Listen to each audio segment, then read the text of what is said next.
Hi friends, welcome to my channel Ratna Anupindi. ఇవాళ వీడియోలో తీపి పులుసు ఎలా చేయాలో చూపించబోతున్నాను. దీనినే ముక్కల పులుసు, దప్పడం, బెల్లం పులుసు అని కూడా అంటారు. ఇంకా ఈ పులుసు కోనసీమలో చాలా స్పెషల్. ఎలాంటి శుభకార్యమైనా ఈ పులుసు తప్పకుండా చేస్తారు. మరి మనం ఇప్పుడు వీడియోలోకి వెళ్ళి ఎలా చేయాలో చూద్దాము. మీకు ఈ పులుసు తప్పకుండా నచ్చుతుందని అనుకుంటున్నాను. చివరి వరకు చూసి మీరు కూడా ఒకసారి ట్రై చేసి ఎలా వచ్చిందో కామెంట్ బాక్స్లో పెట్టండి. ఈ పులుసులో రకరకాల కూరగాయ ముక్కలు వేస్తారు. ముఖ్యంగా తీయగుమ్మడి, చిలకడదుంప ఉండాలి. ఇంకా ఆనపకాయ అయితే చెప్పక్కర్లేదు. వీటితో పాటుగా ఇప్పుడు నేను పచ్చిమిరపకాయ ముక్కలు, ఒక టమాటా కూడా వేశాను. ఇందులో ఇంకా వంకాయ, బెండకాయ, ములక్కాడ ఇలాంటివన్నీ కూడా వేసుకోవచ్చు.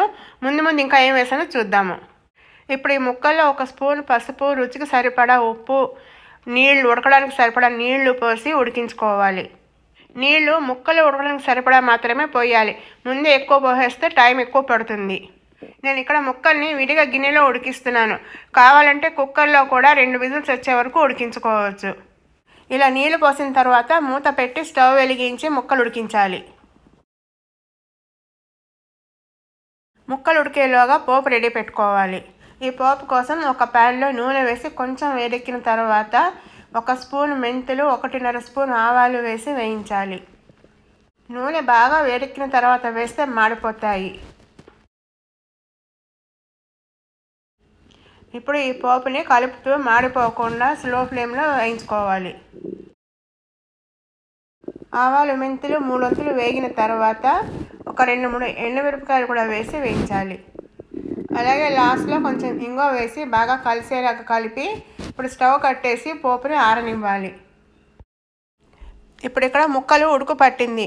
ముక్కలు కొంచెం ఉడకవడం మొదలుపెట్టిన తర్వాత వంకాయ, బెండకాయ ఇలాంటివి వేస్తే వేయాలి. ఇప్పుడు నేను ఇక్కడ వంకాయ మూచిక వేస్తున్నాను. వంకాయ కొంచెం లావుగా ఉంది. ఆ మూచిక దగ్గర 4 పక్షాల కింద చీలిక పెట్టి వేశాను. మీలో చాలామంది అనుకోవచ్చు వంకాయ ముంచుకొని వేయడం ఏంటి అని. మీరు ఒకసారి ట్రై చేసి చూసి దాని రుచి ఎలా వచ్చిందో చెప్పండి. ముక్కలు ఉడుకుతున్నప్పుడు ఒక్కసారి మధ్యలో మూత తీసి ముక్కల్ని కలపాలి. అలాగే నీళ్లు సరిపోయా లేదా కూడా చూసుకోవాలి. ఈలోగా పోపు ఆరిపోయి ఉంటుంది. ఆ ఆరిన పోపుని ఇలా చిన్న కళ్ళంలో వేసి కచ్చా బచ్చాగా దంచుకోవాలి.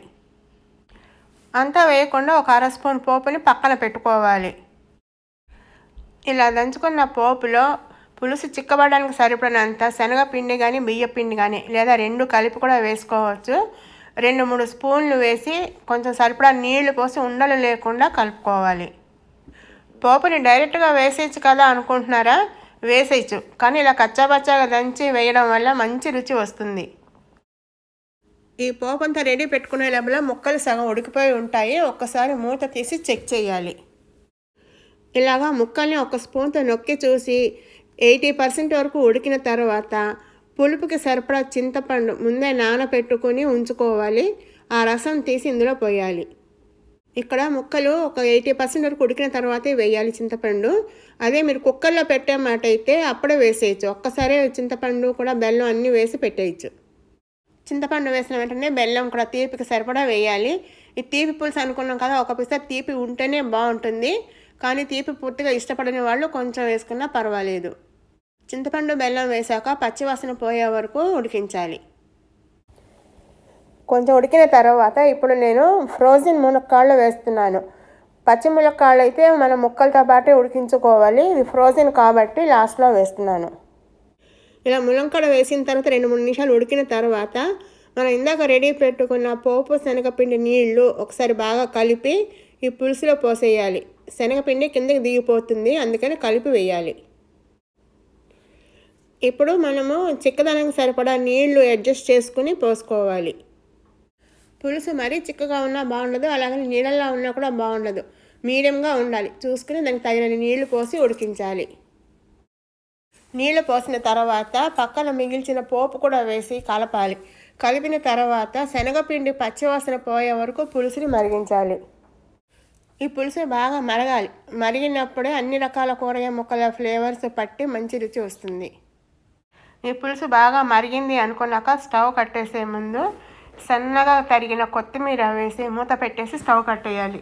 ఇలా చేయడం వల్ల కొత్తిమీర ఫ్లేవరు పులుసుకి బాగా పడుతుంది. అంతేనండి, ఎంతో రుచిగా ఉండే ముక్కల పులుసు లేదా తీపి పులుసు రెడీ.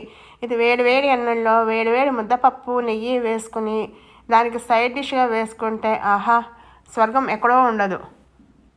మరి మీరు ఒకసారి ట్రై చేసి ఎలా వచ్చిందో కామెంట్ బాక్స్లో పెట్టండి. అలాగే మీకు ఈ వీడియో కనుక నచ్చినట్టయితే లైక్ చేయండి, షేర్ చేయండి, సబ్స్క్రైబ్ చేయడం మర్చిపోవద్దు.